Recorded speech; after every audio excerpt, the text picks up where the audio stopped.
Hello everyone, welcome back to Take It Simple. In today's tutorial episode, I'm going to show you how to log into Paytm. Paytm is Indian e-commerce, payment system and financial technology company. It is currently available in 11 Indian languages, and offers online use cases like mobile recharges, utility bill payments, travel, movies, and events booking, as well as in-store payments at grocery, stores, fruits, and vegetable shops, and much more. You can go to pay.com on your browser, or you can simply download the app on your device and simply tap it open.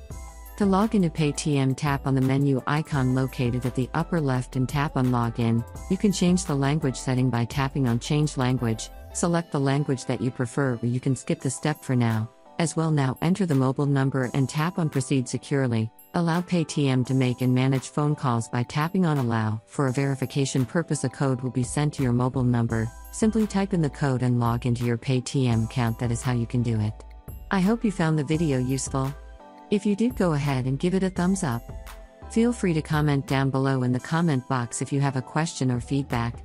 I'll be back soon with more tutorial episodes again. Thank you for watching.